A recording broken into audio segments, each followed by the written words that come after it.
Hello everyone, मेघाज food डायरीमध्ये तुमचं खूप खूप मनापासून स्वागत आहे.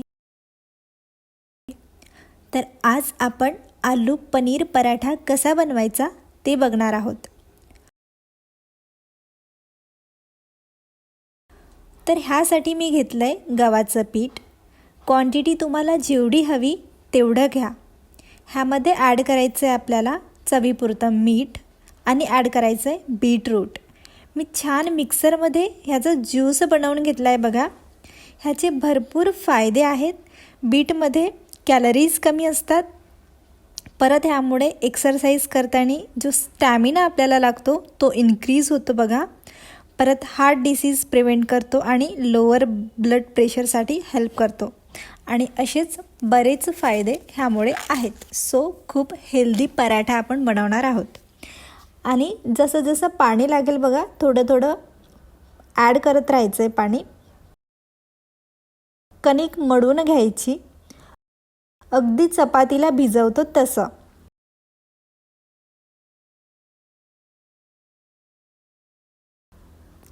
थोडं तेल लावून चिकनं करून घेऊया.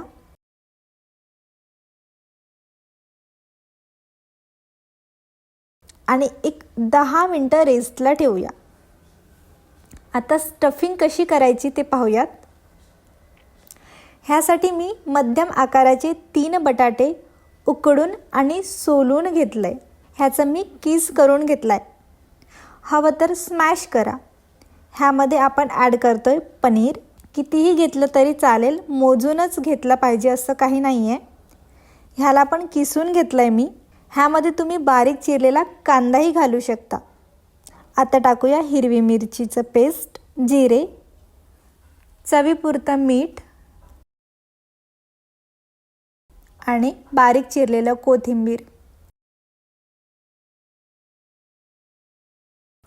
त्यानंतर ॲड करायचं आहे लाल तिखट, हळद, धनेपूड आणि गरम मसाला आणि तुमच्या आवडीनुसार क्वांटिटी घ्या. आता व्यवस्थित मिसळून घेऊया.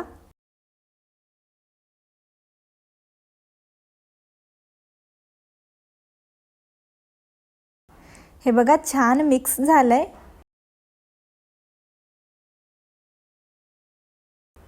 पराठ्याचं स्टफिंग तयार आहे आपलं. आता पराठे कसे बनवायचे ते पाहूया.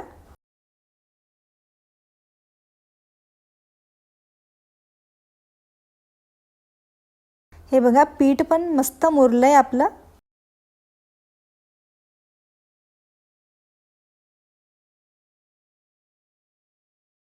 आता एक पिठाचा गोळा घ्यायचा आहे.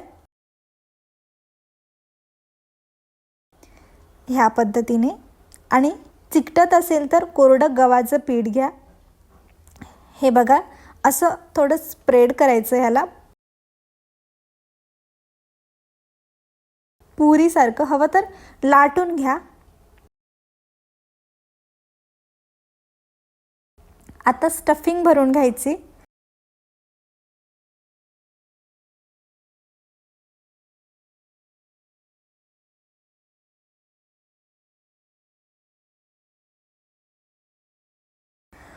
असं गोळा बंद करून घ्यायचा आहे.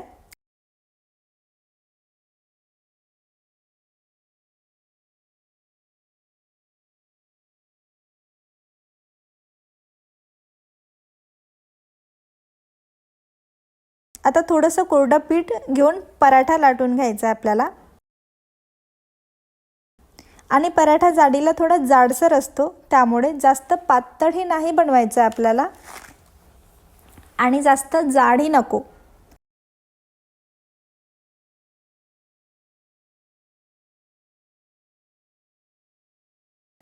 पराठा लाटून तयार आहे बघा. तुम्ही बघू शकता, खूप जाड आणि खूप पातळही नाही आहे. आता पराठा भाजून घेऊया. तवा गरम आहे बघा. एका बाजूने थोडं भाजलं की पलटून घ्यायचं आहे.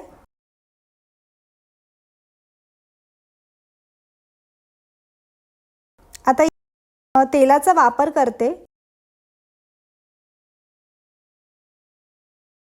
तुम्ही बटर किंवा मग तुपाचाही वापर करू शकता.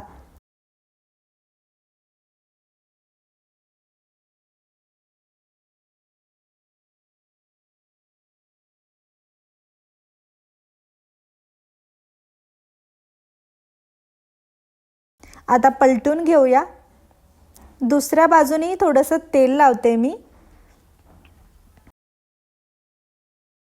तुम्ही बघू शकता मस्त भाजलाय बघा पराठा आणि कलरही किती छान आलाय.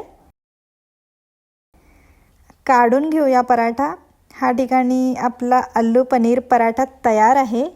अशाच प्रकारे मी दुसरे पराठेही भाजून घेतले. हे तुम्ही दही, लोणचे किंवा मग चटणीसोबतही खाऊ शकता. आणि तुम्ही बघू शकता किती मस्त स्टफिंग झाली आपली. आणि हे आपलं आलू पनीर पराठा रेडी आहे. तसंच हेल्दी आणि टेस्टीही आहे. तर अशाच नवनवीन रेसिपीसाठी मेगाज फूड डायरीला नक्की सबस्क्राईब करा.